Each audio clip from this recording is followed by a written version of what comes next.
1년을 끌어온 르노 삼성의 2018년 임금 및 단체 협상이 참 험난한 과정을 거치면서 결국 타결됐습니다. 이 부산 지역 경제에 큰 타격을 줬고 또 한국 기업 사상 유례없는 기이한 일들이 참 많이 일어났었는데요.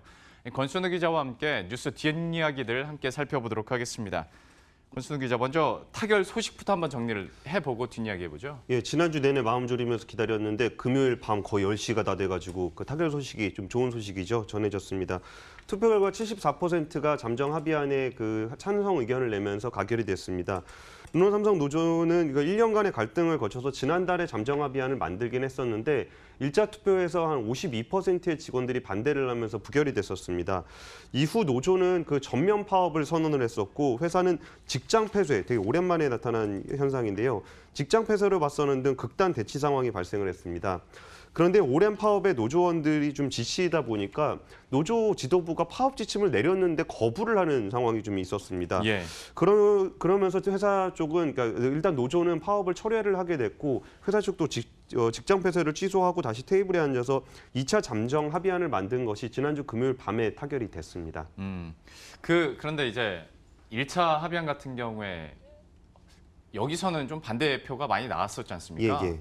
2차에서는 달라진 점이 가장 큰 게 뭐가 있을까요? 일단은 그 노조원들이 파업 지침을 반대했던 것들의 어떤 영향력이 굉장히 좀 컸다고 좀 볼 수도 있고요. 내용상으로 달라진 거는 일단 사측에서 요구했던 노사 상생안이 좀 통과가 채택이 됐습니다.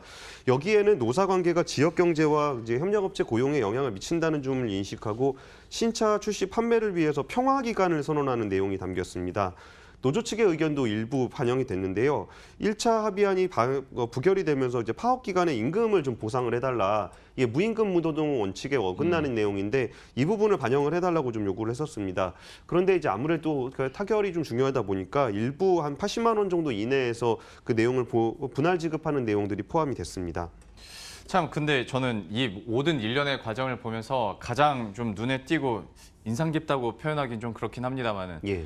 노조 측에서 파업을 하자라고 했는데 노조원들은 오히려 출근을 했지 않습니까? 그렇죠. 예. 왜 이런 현상이 일어났을까요? 그러니까 저도 이런 현상은 좀 기자 생활하면서 처음 본 것 같은데요. 예. 현대차나 한국GM은 민주노총 산하의 금속노조에 어떤 소속이 돼 있습니다. 근데 르노삼성 같은 경우는 다른 상급단체가 없이 그 기업노조의 노조원들이 가장 많이 가입이 돼 있는 상황인데요. 그 2012년에 르노삼성이 굉장히 어려운 상황이 됐을 때 르노그룹은 이제 고강도의 구조조정을 하는 그 리바이벌 플랜을 진행을 했었습니다. 그때 이제 노조원들도 굉장히 많이 좀 회사를 떠나게 됐고 기본급을 계속 동결하면서 생산성을 높인 결과 그 이제 르노 닛산 얼라이언스의 닛산 자동차의 로그 생산 배정을 받게 됐습니다. 그 이후에 지금까지도 부산 공장은 한 절반 정도는 닛산 자동차를 생산을 하고 절반 정도는 르노 삼성 자동차를 만드는 구조로 좀 진행이 되고 있습니다. 예. 그 이후에 어떤 임단협 타결의 분규가 없었고 그래서 안정적인 어떤 모범적인 노사 관계로 좀 인정을 받아왔습니다.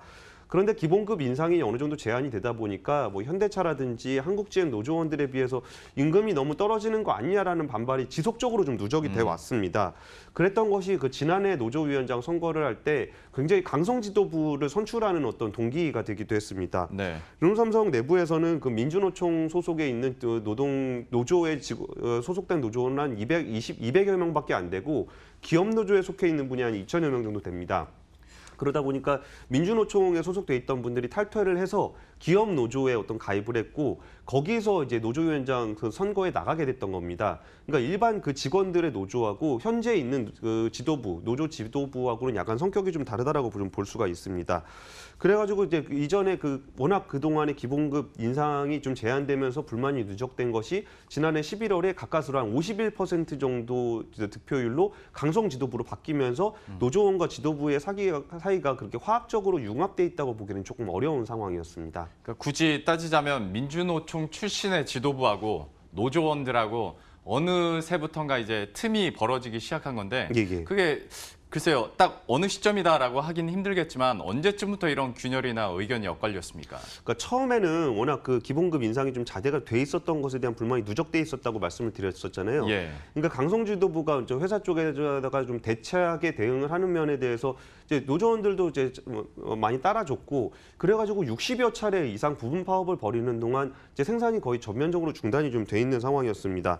하지만 1차 합의안이 부결이 됐을 때, 그러니까 1년 동안의 어떤 합의를 거쳐서 합의안을 만들었고 이제 여기서 이제 지역 경제라든지 협력업체라든지 이런 거에 대해서 굉장히 좀 타격을 입고 있는 상황을 직원들도 야 이거 좀 너무 심한 거 아니냐라는 상황에서 노조 지도부는 다시 한번 전면 파업 지침을 내렸던 겁니다.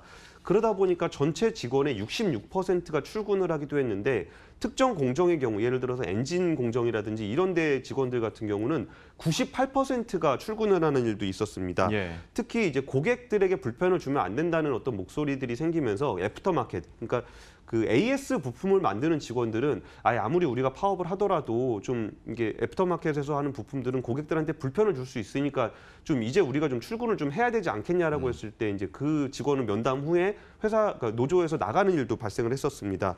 그런 과정을 거치면서 5월 중에 노조를 탈퇴하거나 제명된 직원만 100여 명이 넘는 상황이었습니다. 그러니까 임단협은 아무래도 마무리가 됐지만 이런 갈등이 있었기 때문에 르노삼성 노조 내부의 갈등은 조금 더 이어질 것으로 보입니다. 예. 참 우여곡절 끝에 2018년 임단협이 이제 타결이 됐는데 앞으로를 봐야 될 것 같습니다. 르노 삼성 입장에서도 지금 산적한 일들이 많이 있는데 예. 앞으로의 과제는 뭐가 있습니까?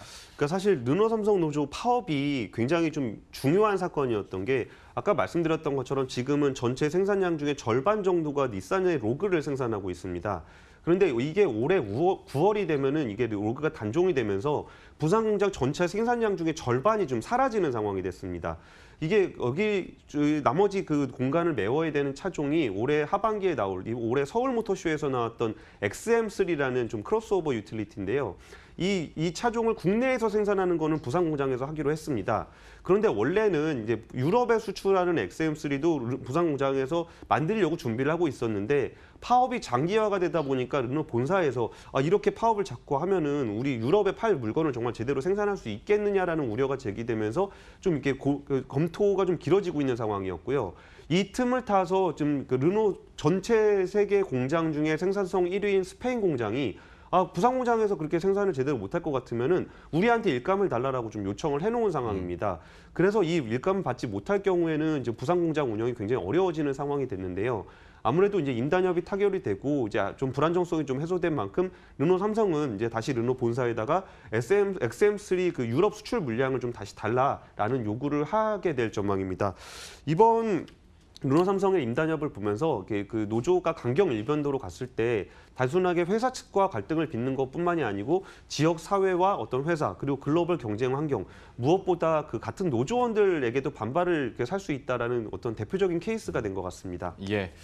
지금까지 권순우 기자와 함께했습니다. 잘 들었습니다. 감사합니다.